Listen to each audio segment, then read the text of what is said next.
Notre secours est dans le nom du Seigneur, qui a fait le ciel et la terre. au nom du Père, du Fils et du Saint-Esprit. Amen. Seigneur, conduis-nous tout au long de cette session de formation. Donne-nous de marcher avec toi dans la vérité. Merci pour ta gloire qui est manifestée dans nos vies, pour ta puissance. Merci Seigneur pour les dons de l'Esprit. Garde-nous Seigneur des œuvres des ténèbres. Garde-nous Seigneur du pouvoir du diable. Garde-nous Seigneur des influences négatives qui viennent contre nos vies. Garde-nous Seigneur des influences négatives du monde. Donne-nous de marcher dans tes voies dans la vérité. Donne-nous de t'aimer avec sincérité. Et donne-nous Seigneur d'être des lumières pour bénir un maximum de personnes pour la gloire de ton nom. Amen. Amen. Alors, il y a une personne ici, tu as des problèmes au niveau de ta cheville. Tu as des problèmes au niveau de ta cheville. Le Seigneur veut te guérir. C'est possible en fait que ce soit un problème qui soit permanent. Ou alors c'est qu'en fait, des fois, le problème va se réveiller et tu te mets à boiter parce que ta cheville te fait mal. Je ne sais pas, je ne sais pas. Si la personne qui est là, qui se reconnaît, peut se désigner, on va permettre au Seigneur justement de te visiter par rapport à ça.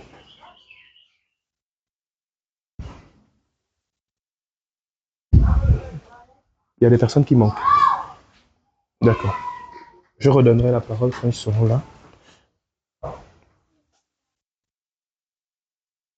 Alors, le thème de maintenant qui va prendre 15 minutes, c'est le don des langues. Il y a dans l'église primitive de Actes des Apôtres au chapitre 2, il y a eu la Pentecôte, qui est aujourd'hui une fête. À l'époque, ce n'était pas une fête. Et d'ailleurs, quand la première Pentecôte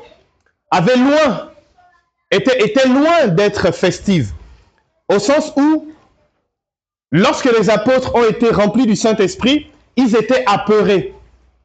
Lorsque les apôtres ont été remplis du Saint-Esprit, c'est pas comme aujourd'hui, il n'y avait pas une collation à la fin de la messe, où on pouvait manger la viande, les légumes et tout ça. Ils étaient cachés dans ce qu'on appelait la chambre haute. C'était dans une chambre haute.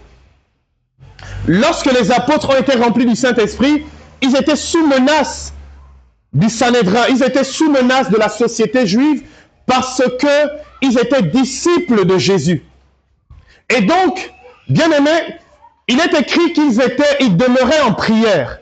Ils priaient, ils partageaient un certain nombre de choses ensemble, et puis il y a eu comme un violent coup de vent, et ils furent baptisés du Saint-Esprit. Le mot baptisé vient du grec baptizo, ou même bapto. Bapto, c'est une petite immersion, c'est un peu d'eau. Et baptizo, ça veut dire être bien immergé. Et donc, ils ont été remplis, immergés du Saint-Esprit. Et frères et sœurs, dans ce qu'on appelle en théologie l'économie du salut, donc comment Dieu a sauvé les hommes, il a choisi un peuple. Et vous savez, on va le voir tout à l'heure dans les stratégies divines pour apporter le réveil quelque part dans un pays ou dans une ville. Dieu choisit toujours un petit nombre ou une personne. Regardez, pour que le Seigneur puisse étendre sa main sur Israël, il a choisi une personne. Il a choisi Moïse. Il a choisi Moïse. C'est de Moïse que la gloire de Dieu s'est étendue sur les autres. C'est comme c'est de Israël que la gloire de Dieu s'est étendue dans le monde. Ça ne veut pas dire que Dieu aime plus Israël que les autres peuples, hein, ou que Dieu aime plus Moïse. Ce n'est pas une affaire d'aimer plus. C'est une affaire de, lorsque le Seigneur veut faire quelque chose quelque part, il commence par un petit bout pour que ça s'étende. Pourquoi? Pour que personne ne puisse dire que ce n'est pas le fait de Dieu. Bien-aimé, lorsque quelque chose se fait alors que c'était improbable, on peut bien se rendre compte que c'est Dieu qui est à l'origine de ça. Regardez un peu dans le livre de la Genèse, la tour de Babel. Les hommes étaient unis. Ils ont décidé de construire une tour qui arrive jusqu'au ciel. Bon, désolé, c'est pas pour vous faire peur. Je parle beaucoup souvent des sorciers, des choses comme ça. C'est parce que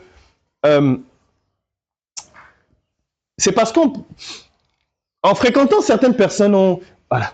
Et donc, vous savez que la tour de Babel est utilisée dans les milieux occultes. Hein. L'histoire de la tour de Babel est utilisée dans les milieux occultes. Je ne vous dirai pas pourquoi, parce qu'on ne sait jamais. Par contre, cette tour de Babel, dans ces milieux occultes, ils estiment en fait que Dieu, c'est Dieu. Dieu. Pour pouvoir égaler le pouvoir de Dieu, le pouvoir de création de Dieu, le pouvoir... Il faut que des hommes ou qu'un groupe d'hommes d'élite puissent se mettre ensemble, avoir une seule vision et décider de faire quelque chose ensemble, que ce soit positif ou négatif. À ce moment-là, ils égalent Dieu. Et c'est pourquoi même on parle dans certains milieux du fait que on parle dans certains milieux de Dieu comme étant un ensemble d'un groupuscule de personnes qui sont une élite. En fait, dans la tour de Babel, parce qu'ils étaient ensemble, c'était la gloire de l'homme, ce n'était pas la gloire de Dieu. Mais lorsque c'est une seule personne qui fait, et qu'à partir de cette seule personne, donc à partir de Christ, la gloire de Dieu est répandue et qu'il y a une grâce, il y a quelque chose qui est fait, on ne peut pas donner à quelqu'un d'autre la gloire qu'à Dieu parce qu'une seule personne ou un petit groupe de personnes qui fait quelque chose et ça touche d'autres personnes, c'est pas possible si c'est pas Dieu qui fait. Regardez, Israël comptait combien de personnes dans leur peuple? Nous avions bien aimé en face d'Israël l'Empire romain qui était le plus grand empire de l'époque avec l'Empire de Carthage. Et même qu'à un moment donné, l'Empire romain a pris de l'ascendant sur l'Empire de Carthage,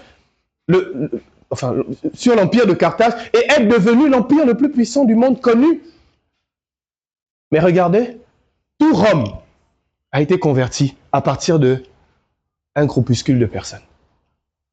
C'est parti d'un groupuscule de personnes. On ne peut que donner la gloire à Dieu. Bien aimé, à partir de quelques 12 et 72 personnes, le monde entier,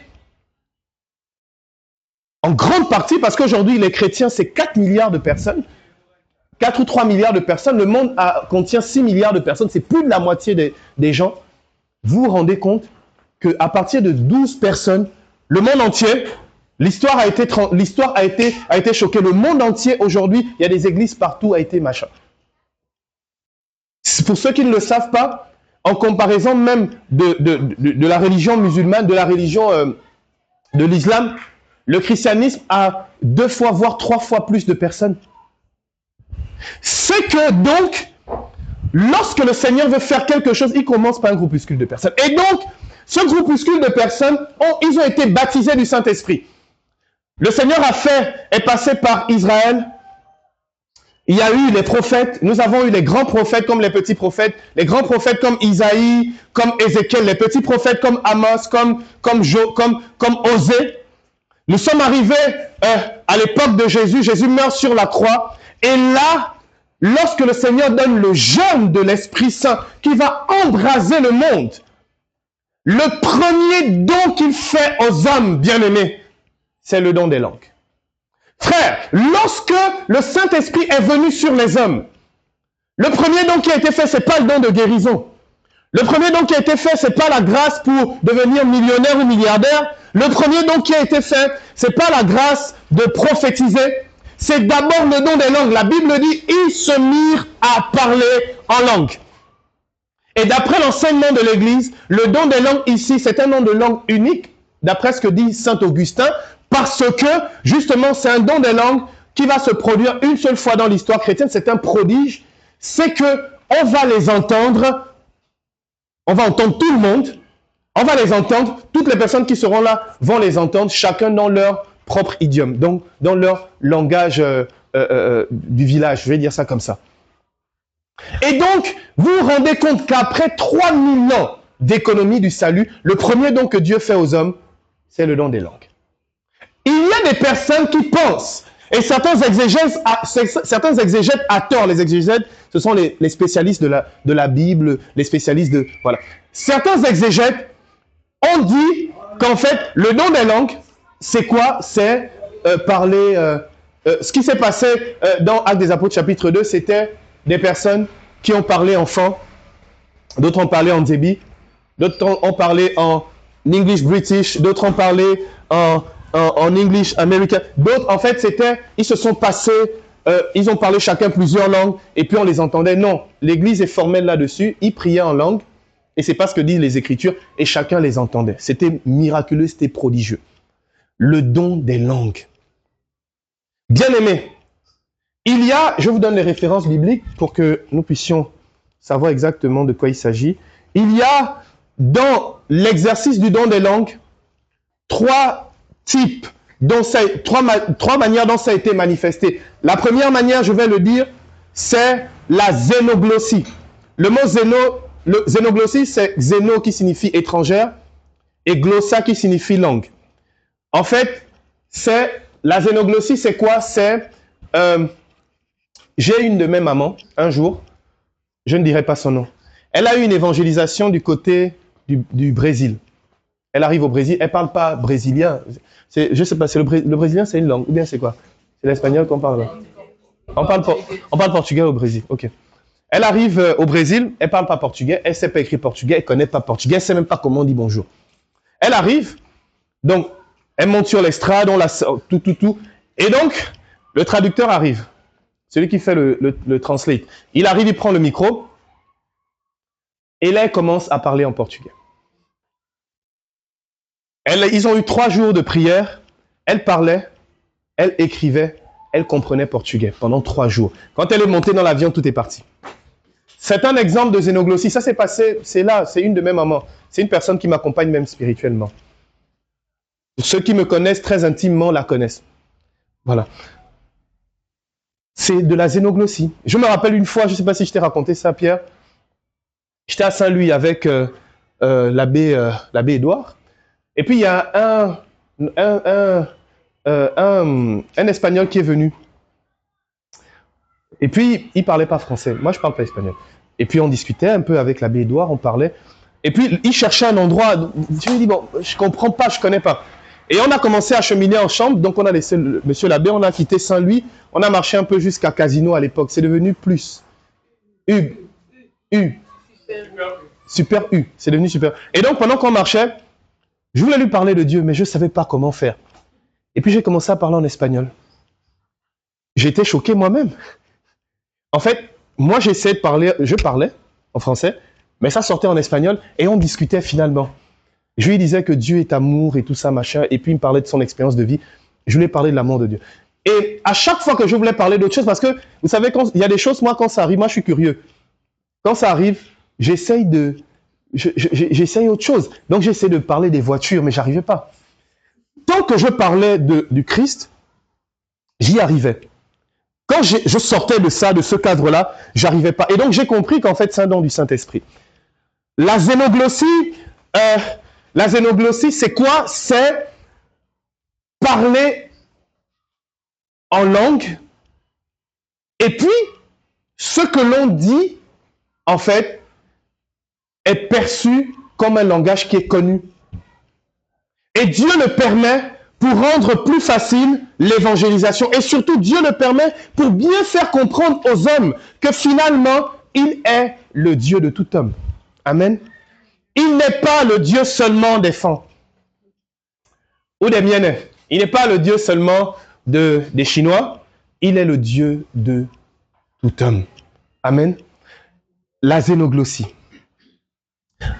Une autre manifestation du don des langues, c'est la prophétie en langue. Il est écrit dans, je vous donne le passage, dans 1 Corinthiens chapitre...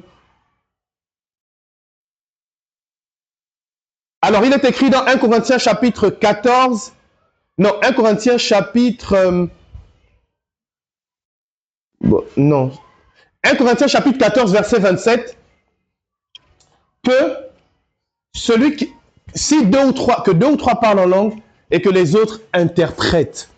Et donc, dans la réalité du don des langues, quand on fait Remba Kata Karaba, il arrive des fois que ce soit un message que Dieu donne prophétiquement et inspire quelqu'un d'autre à côté pour interpréter. Et c'est à tort que des personnes qui ne sont pas souvent du renouveau charismatique pensent que quand il n'y a pas d'interprétation, ce n'est pas un don de langue authentique, c'est faux. En fait, il y a un don des langues, une manifestation du don des langues que l'on doit interpréter, qui est une prophétie en langue pour le peuple. Et ensuite, il y a 1 Corinthiens 14, chapitre 1 Corinthiens 14, versets 2 à 7, qui parle du don des langues de celui qui prie en langue s'édifie lui-même parce qu'il parle à Dieu et pas aux hommes. Et donc, en fait, lorsque je prie en langue, il y a une manifestation du don des langues que nous voyons souvent dans les renouveaux charismatiques où, en fait, ce n'est pas fait pour que toi tu comprennes. C'est fait pour adorer Dieu. C'est fait pour soumettre à Dieu ton intelligence. Le don des langues te rappelle en fait que devant Dieu, tu dois être comme un enfant. Le don des langues te permet vraiment d'être dans la présence de Dieu et d'être comme un enfant qui balbutie.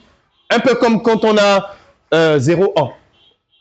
Et donc finalement, le don des langues, frères et sœurs, c'est un don du Saint-Esprit qui nous donne d'adorer Dieu dans la vérité et en esprit. Bien-aimé, le père Emiliano Tardif, un jour qu'il avait prié pour un malade, le malade en question est retombé malade. Le malade avait en fait des problèmes pour marcher et tout ça. Emiliano Tardif a prié pour un paralytique. Le paralytique s'est levé. Mais sauf que, quelque temps après, au moment de faire le témoignage, le paralytique est retombé, est redevenu paralytique. Le père Emiliano Tardif, qui est un éminent membre un éminent prédicateur, un prêtre hyper connu de l'époque. Vous l'avez connu. Maman, tu as connu le père Emiliano Tardif. Il est venu au Gabon, pourtant. Hein? Tu avais entendu parler à l'époque. Le père Emiliano Tardif, quand il passait dans un avion, les gens qui étaient au sol guérissaient. Dans un hélico. Et donc, le père Emiliano Tardif ne comprend pas. Il prie pour le malade ne se relève pas. Et là, il prie en langue. En priant en langue, le Seigneur lui dit, en fait, il y a un démon qui est là. Et là, il chasse le démon, le malade se relève. En fait, c'est sûr que le gars, il a été guéri. Mais il allait faire encore quelque chose. Comme beaucoup d'entre nous, dans nos assemblées de prière, on prie, les personnes manifestent. Moi, je me rappelle, on a eu un temps de prière à Sainte-Barbe. C'était pendant un colloque, je pense. Le dernier jour du colloque, il y a eu énormément de manifestations. Dans la salle d'intercession, je vous confie un secret, le pauvre abbé Édouard était mal. Parce que pendant qu'il prie là, il y a une autre personne à côté qui vient, qui attrape mon père. Et donc c'était compliqué. Mais il y a eu beaucoup de manifestations. Quelque temps après, dans un autre temps de prière, les mêmes personnes ont manifesté. En fait, souvent, ce qui se passe, c'est quoi? C'est que même si on chasse le démon maintenant, on chasse le démon là, mais que toi, tu vas encore dans les réseaux de placement, tu te retrouves à l'hôtel Méridien, à sortir encore avec un homme marié, parce qu'il y a des spécialistes de ça. Elle, c'est les hommes mariés, surtout ici. Elle, c'est les hommes mariés. Tu te retrouves dans ça, mais sache qu'après, le même démon qu'on a chassé, tu reviendras, il faudra le rechasser, et il sera pire. Parce qu'il est écrit qu'il viendra avec des démons encore plus méchants, et ta situation sera encore pire.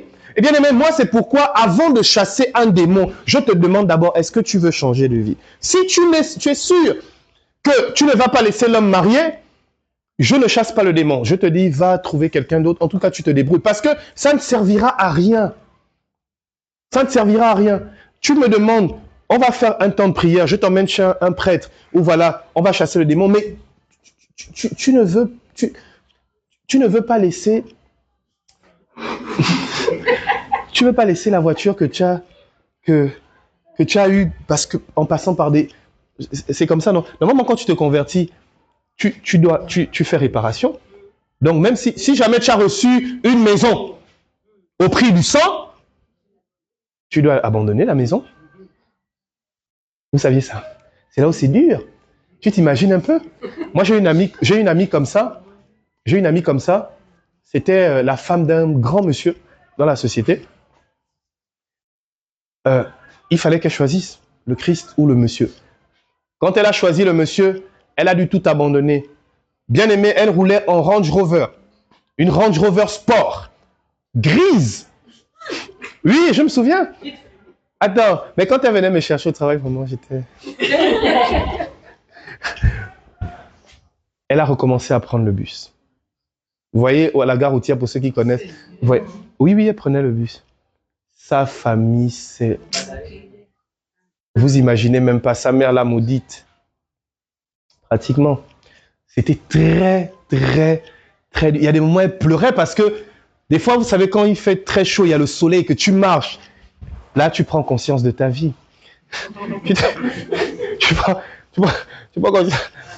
Quoi? Et puis tu passes après, vers 20h, tu passes devant un restaurant, un bon restaurant où tu avais l'habitude de manger là-bas sans compter, même si, vous voyez la Roma, tu passes par là, un bon steak et tout ça, le plat c'est 45 000, avec un bon vin, mouton cadet ou je sais pas.